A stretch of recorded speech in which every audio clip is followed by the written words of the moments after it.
Он меня, получается, после школы сразу украл, и таким образом поженились. На почве алкогольного опьянения часто избивает меня. Это случается и при детях. Согласно результатам исследования за 6 месяцев 2019 года, по статье 75 Кодекса о проступках было начато досудебное производство по 3686 уголовным делам. Семейное насилие – это умышленные действия физического, психологического, экономического характера или их угроза, а также пренебрежительные отношения, совершенные одним членом семьи в отношении другого члена семьи. Я искала помощь у его родственников, у своих родственников.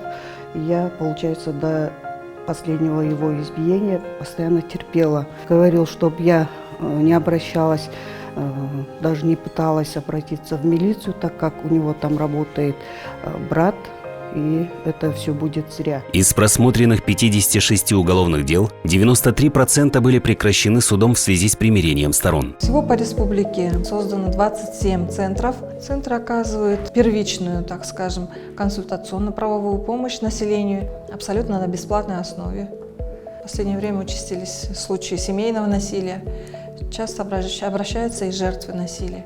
Эти центры нужны, особенно в регионах, где необходимо просто повышать правовую грамотность населения. Во время чрезвычайной ситуации, связанной с распространением коронавирусной инфекции COVID-19, увеличились случаи семейного насилия. За 3 месяца только в Бишкеке заявление о домашнем насилии по данным Министерства внутренних дел выросло по сравнению с прошлым годом на 62%. В последнее время у нас очень много случаев обращения со стороны женщин, которые пострадали не обязательно физически, то есть получение телесных каких-то повреждений, но очень много таких латентных обращений в виде экономического насилия, психологического насилия. В предоставлении первичной помощи должны участвовать все государственные органы, местное самоуправление и другие организации, предоставляющие услуги населению. Однако значимую роль в предоставлении всего комплекса правовой помощи лицам, потерпевшим от семейного насилия, играют только адвокаты, имеющие специальные познания в представлении интересов таких лиц в досудебном и судебном производствах. В плане этого проекта,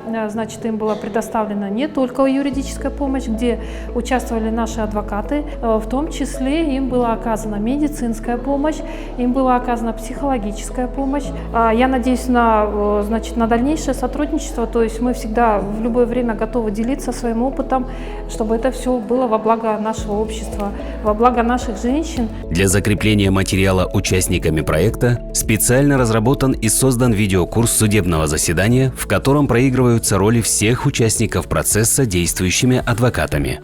Слушается дело по обвинению Ахматова Бакыта по статье 75 Кодекса о проступках. Слово предоставляется потерпевшей.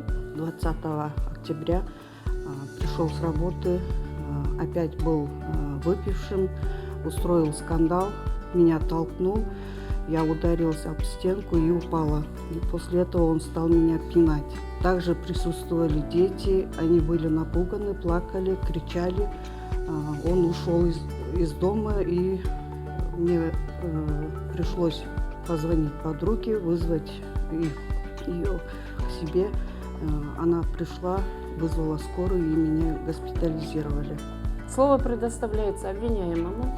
Я вернулся домой, моя супруга испортила ужин, у нас начался конфликт, и не хотел, я не знал, что так сильно получится, но это не то чтобы избивают, просто у нас периодически, как в любой семье, бывают конфликты, но то, что как в этот раз серьезно оказалось, раньше такого не было, я раскаиваюсь. Слово предоставляется адвокату потерпевшей. Уважаемый суд, уважаемые участники процесса, в Центр помощи детям, пострадавшим от насилия и жестокого обращения, поступило сообщение о данном преступлении. Моя подзащитная Кунакбаева Асель получила все нужные информации касаемо ее ситуации. Теперь она знает, что у нее есть право на получение бесплатной гарантированной государством юридической помощи, что может получать все виды медико-санитарной помощи. а также получать социально-психологическую помощь в государственных и муниципальных учреждениях, где могут предоставить безопасное место для нее и для ее детей. Мне пришлось ходатайствовать перед следователем, чтобы была назначена судебно-медицинская экспертиза. Также заявлено ходатайство о назначении комплексной, а именно психолого-психиатрической экспертизы. Мы с потерпевшей Асель Конокбаевой подали заявление в отдел ОПСД при УСР о подготовке заключения о жилищно-бытовых условиях детей и об их психологическом состоянии. Слово предоставляется адвокату обвиняемого. Уважаемые участники процесса, по данному делу в пользу своего подзащитного хочу сказать, что при досудебном разбирательстве нами были депонированы показания свидетелей дяди и тети Конокбаева Арсена и Джаманкулова Айгуль, которые являются дядей и тетей Конокбаева Асель, нашей потерпевшей, а также показания родного брата Конокбаева Артура и Конокбаева Айгуль, которые пояснили о том, что Асель никогда не жаловалась на Ахматова Бакыта и чувствовала, что она счастлива в браке. А также по материалам уголовного дела видно, что Ахматов Бакыт положительно характеризуется по месту работы, по месту жительства. А также хотелось бы отметить, что Асель нигде не работала, была всегда обеспечена всем необходимым, так как все время в обеспечении семьи и детей была на Ахматова Бакыте. Психолого-психиатрическая экспертиза показала, что у Конокбаева Асель не выявлены нарушения.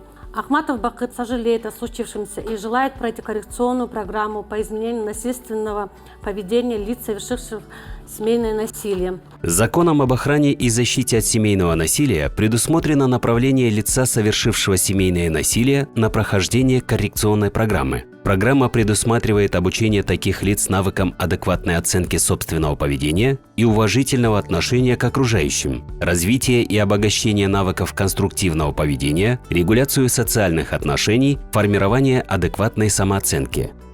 Прохождение коррекционной программы осуществляется районными отделами Министерства труда и социального развития. При вынесении судебного акта прошу учесть, что между моим подзащитным и потерпевшей Конокбаевой Асель было заключено мировое соглашение о примирении, о том, что мы помирились, Конокбаева Асель простила своего супруга и тоже в дальнейшем хотел бы проживать с ним. И прошу данное дело по статье 75 Кодекса о проступках прекратить в связи с примирением сторон.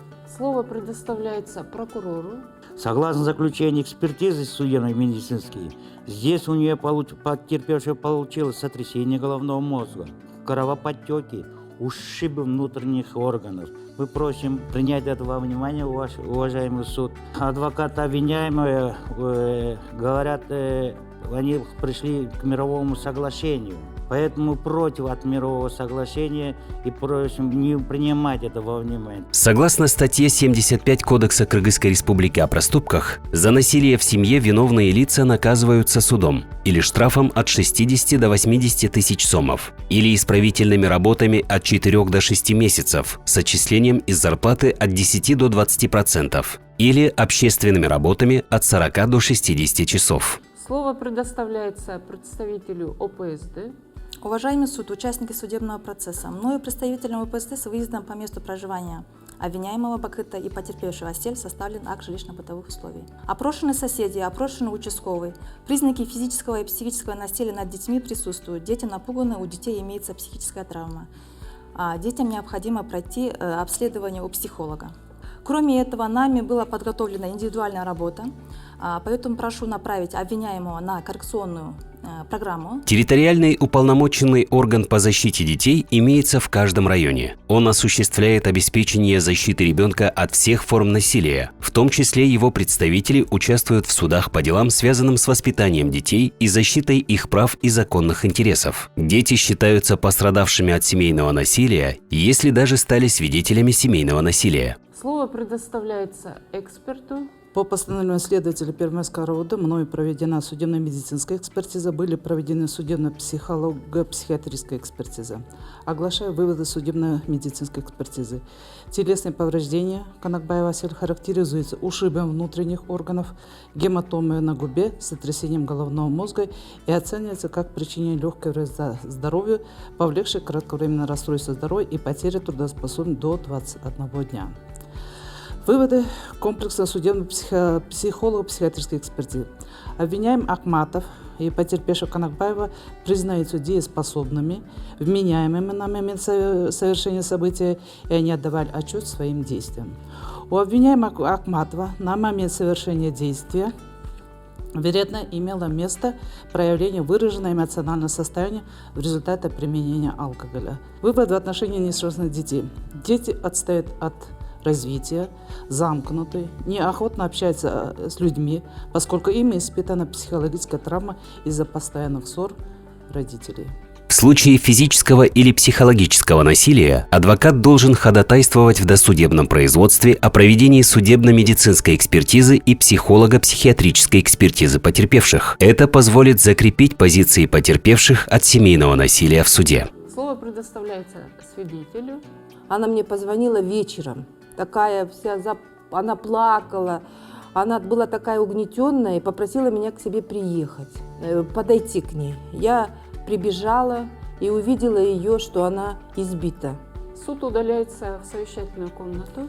Первомайский районный суд города Бишкек признал Акматова Бакыта виновным в совершении проступка по статье 75 «Насилие в семье» и приговорил к исправительным работам на срок 5 месяцев. Я довольна результатами судебного разбирательства, так как мне удалось сохранить семью благодаря своим адвокатам, предоставленным Центром координации ГГЮП, и кризисными центрами тоже были предоставлены мне адвокаты. Благодаря их консультациям я поняла, что на сегодняшний день такие жертвы семейного насилия, как я, могут рассчитывать на чью-то помощь. Я узнала, что есть коррекционная программа, где психологи работают с такими семьями, в частности, кто применяет насилие. Благодаря таким программам, благодаря адвокатам, консультациям я многое поняла и считаю, что стала сильнее. Забота и охрана потерпевших от семейного насилия является важной задачей 12 государственных органов, органов местного самоуправления, средств массовой информации, кризисных центров и иных организаций, а также адвокатуры Кыргызской Республики.